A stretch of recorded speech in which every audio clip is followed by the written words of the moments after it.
반갑습니다. 예, 반갑습니다. 제가 여러분에게 먼저 오늘 말씀드린 것 때문에 관계돼서 그런데 손 한번 이렇게 한번 들어보세요. 예, 이렇게 한번 해보세요.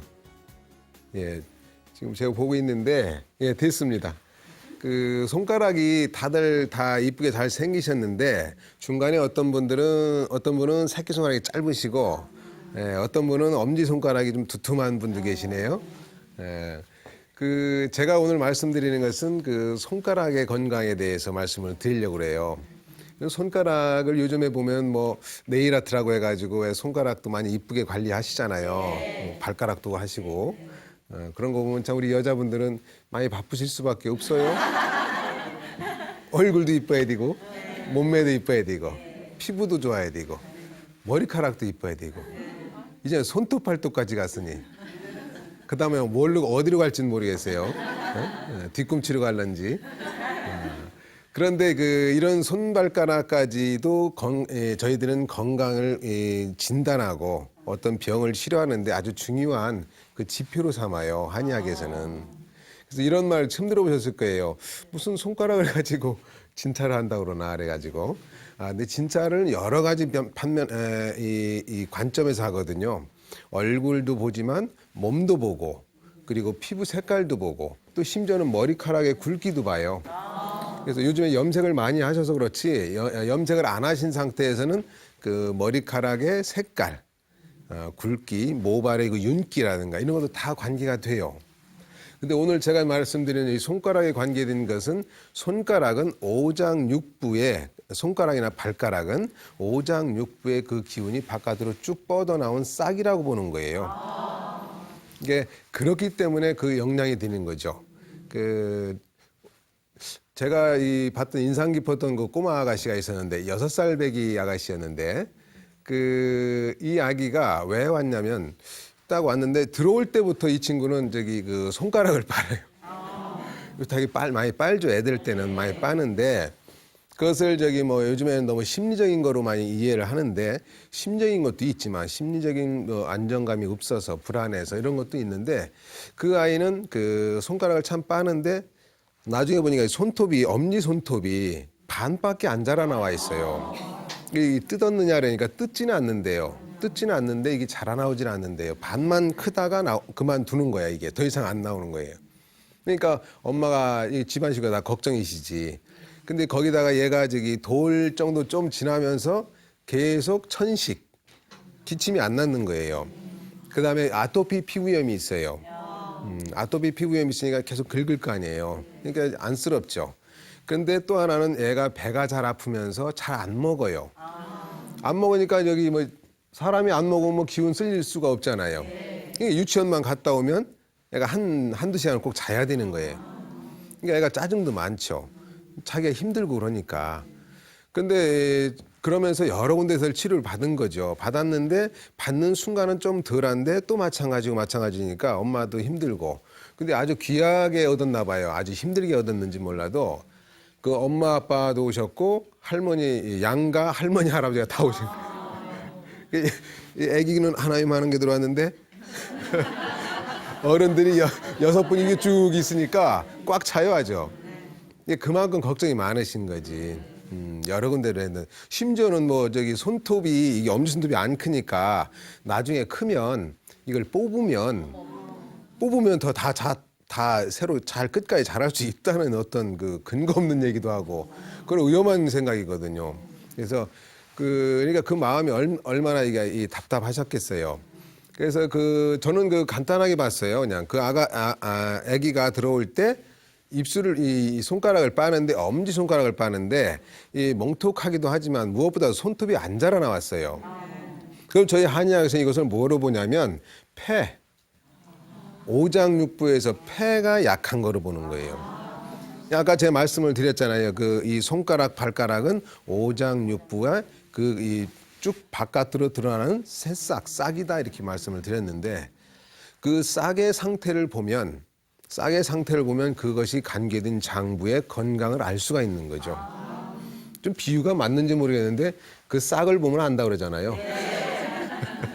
애들도 그렇고 싹수가 노랗다, 뭐 싹이 노랗다 이런 얘기도 하는데 그 싹을 보면 안다라고 하는 것처럼 이 손가락, 발가락 또는 손톱, 발톱의 상태를 보고 그 사람 속의 장부의 건강을 아는 거죠. 그러니까 이 아이한테는 제가 폐를 건강하게 강하게 잘 클 수 있도록 애들은 크는 새싹이잖아요. 새싹은 어떤 걸 치는 게 아니라 이 복돋아 주는 거거든요.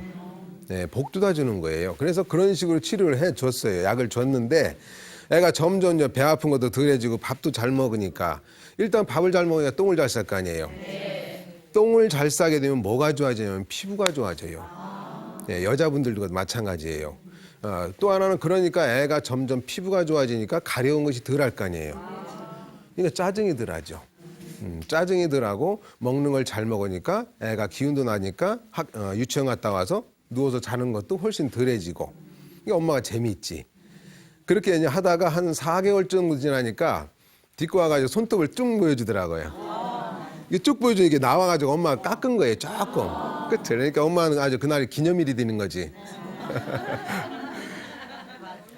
얼마나 좋으셨겠어요. 사실 내 새끼 아니면 내 자식이 아니면 그건 모르죠, 그 속을. 근데 여러분들도 아마 신기할 거예요. 어떻게 손가락을 보고 그 사람의 그 장부를 진단할 수 있을까라는 생각은 처음 들어보셨을 거예요. 혹시 들어본 분 안 계세요? 저도 이걸 알기 전까지는 몰랐었거든요. 한의학에는 아주 가등 여러 가지 방법으로 진찰을 하거든요. 근데 그 방법으로 아주 좋았던 이 꼬마 아기는 아주 저도 엄청 기분이 좋았어요. 그러니까 애가 이 살이 너무 안 좋던 애가 이게 몸이 피부도 좋아지니까 얼굴이 맑아지니까 아주 예뻐지더라고요. 그리고 또 생각나신 분의 자기가 중풍인 전조 증상인 줄 알고 걱정하시는 분이 계셨는데 이분은 이제 60 중반 좀 넘으셨어요. 65, 6세 되셨나 이렇게 했는데 보살님이신데 손을 떠시는 거예요. 손을 떠는데 이 책을 불경 같은 걸 보려면 손이 라락 떨리니까 이게 흔들린다는 거예요. 이거 내려놓고 보면 이게 또 초점이 잘 안 잡히고 그러시니까 힘들어요. 근데 이분이 그래서 맥을 보다 보니까 이분이 특징적으로 이분은 새끼 손가락이 좀 짧아요. 이 새끼 손가락의 기준은 요 넷째 손가락의 위에서 첫 번째 마디 있죠. 요 라인을 약간 살짝 넘거나 그 라인에 걸치는 거예요. 근데 이분은 그거보다 한 반절 정도로 이렇게 쭉 줄어들어 있어요. 그리고 이 손가락, 새끼 손가락이 안으로 휙 휘었어요. 여기서 손가락이 아무 다친 것도 없는데 휘어지거나 더 뭉툭한 분 계세요? 여기는 안 계시죠? 계신가요? 거기에 관계된 게 설명 중에 나올 수 있습니다. 근데 이분이 새끼손가락이 유독 짧고 그 다음에 휘어져 있어요. 그래서 언제 다쳤느냐는 게 다칠 것도 없이 양손이 다 그러신 거니까 어떻게 양손을 동시에 똑같이 다칠 수는 없잖아요. 이것은 심장하고 관계된 겁니다. 심장하고. 방금 전에 엄지손가락은 뭐라고 그랬죠? 폐. 저 같으면 다 잊어버리는데 기억이 좋으십니다. 아주. 이 보살님은 새끼손가락이 짧고 휘어져 있어요. 그러니까 이분이 손이 떨리면서 또 하나 무슨 증상이냐면 마음이 항상 불안한 거예요. 불안해가지고 두근두근하고 깜짝깜짝 놀래고 누가 오는 거를 약간 누가 오는다 했는데도 문을 딱딱 열면 덜컹하는 거예요. 그 정도로 심한 거죠. 그리고 또 하나는 이분이 잠을 못 주무세요. 잠을 못 주무시는데 하루에 한 2-3시간 정도 자나 많이 자면 한 4시간 이렇게 되시는 거죠. 힘든 거죠. 근데 이분이 여러 가지 이 힘드실 거 아니에요. 그런 힘드신 상황에서도 그냥 계속 그렇게 이 불경 공부하시고 이렇게 하시는 분이신데 그러다 너무 손이 자꾸 떨어지는 것이 조금 심해진다고 주위에서 얘기를 해주니까 이제 오셨던 거죠. 근데 이분이 다른 것을 볼 때 연세적으로 물론 힘든 나이도 됐지만 60대니까 심장이 또 약한 나이예요. 60대는 심장이 약해지는 연령대니까. 그런데 이분이 새끼손가락이 유독 그래가지고 다시 한번 여쭤보기를 예전에 혹시 새끼손가락만 유독 더 다친 적이 있느냐 그랬더니 다친 적은 전혀 없다라고 그래요. 그래 하기야 두 손이 동시에 그러니까 양손이. 그래서 이분에게는 뭘 해드렸겠어요? 어떻게 치료를 해드려야 돼요? 심장을 많이 강화시켜주고 튼튼하게 보호해주는 거죠. 그러시니까 이분께서는 그 손 떨리는 것은 좀 오래 걸려요. 네, 손 떨리는 건 오래 걸리거든요. 근데 이렇게 이제 나이가 60 중반이신 분들은 그 약을 드실 때 기본적으로 드시는 게 있어요.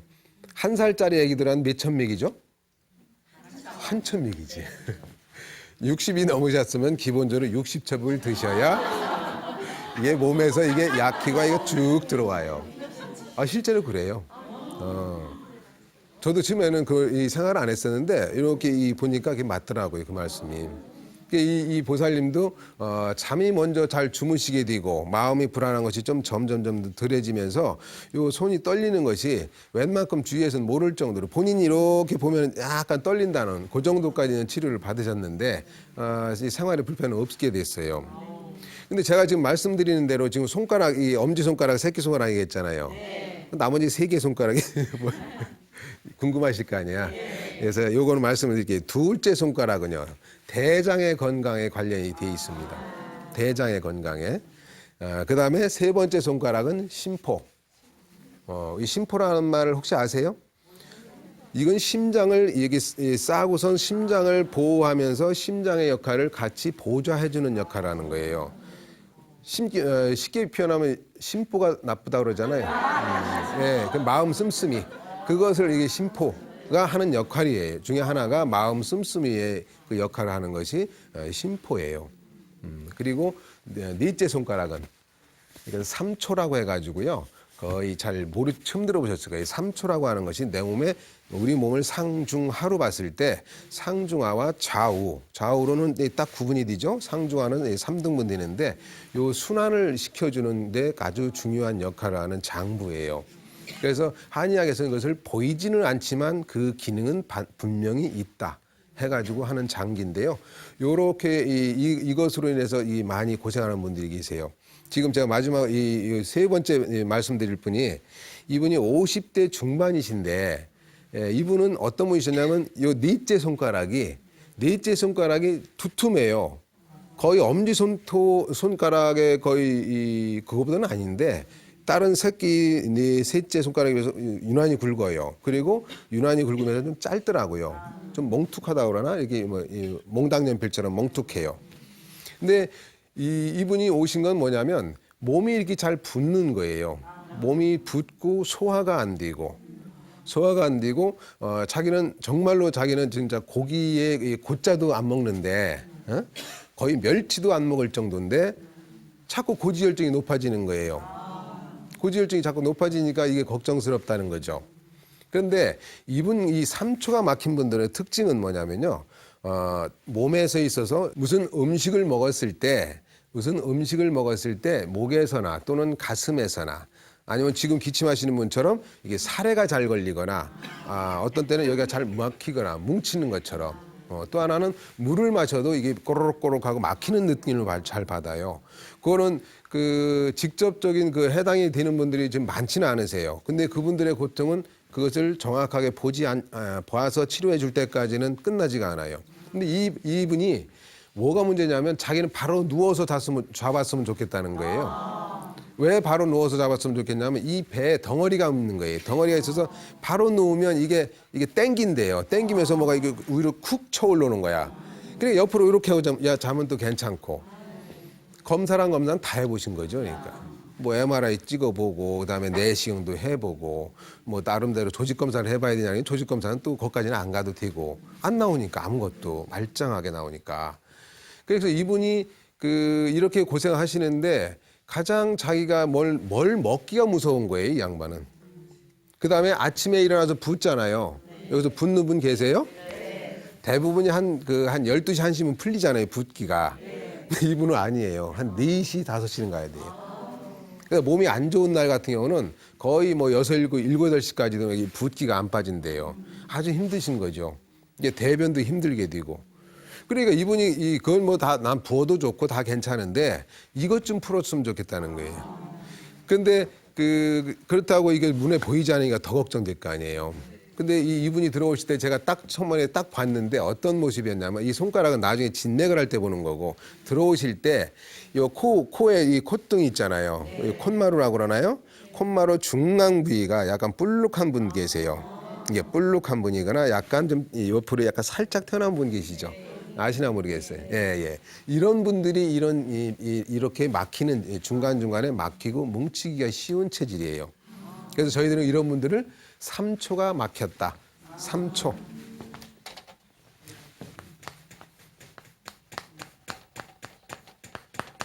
3초가 뭉쳤다라고 얘기를 해요.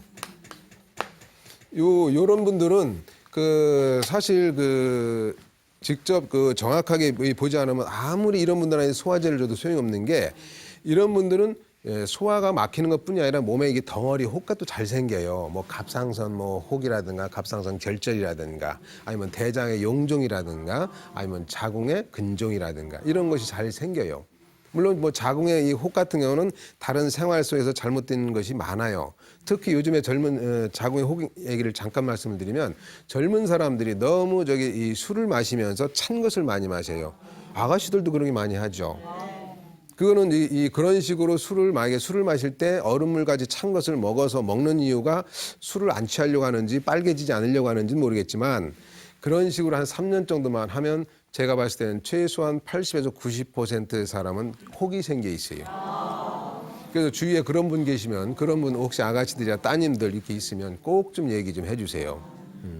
근데 어쨌든 이분이 이렇게 3초가 막히고 뭉친 체질들은 이렇게 소화가 안 되면 소화제로 되질 않아요.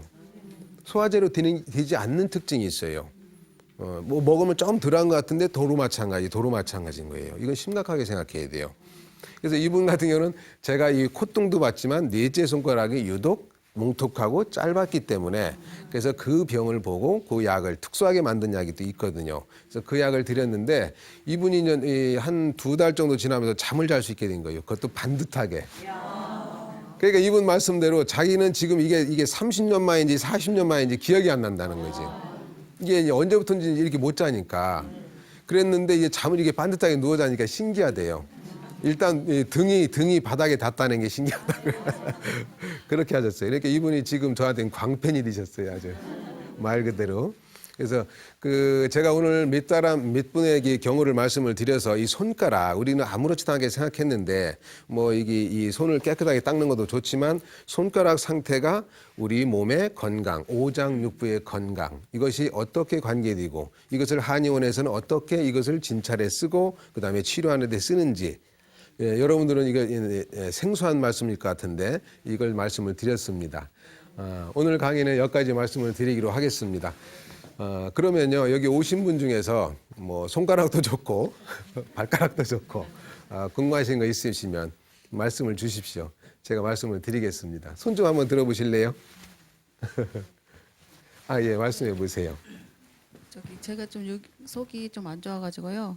속이요? 예, 위가 좀 위가 안 좋은 거예요? 예, 약간 아래가 안 좋은 좀 여기가요. 그래서 좀 비유가 약하거나 이렇게 이렇게 생선 같은 거 냄새를 좀 예민해요. 네. 그래서 좀 신경 쓰고 그러면 금방 또 소화가 안 되고 치이고 그런 역할을 많이 하고 있어요. 언제부터 그러세요?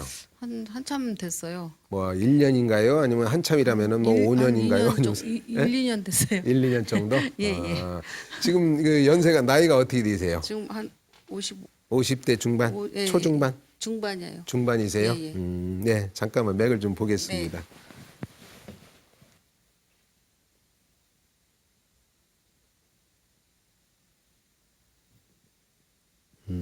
이쪽 잠깐만. 네. 이렇게 해보시면 돼요. 이렇게.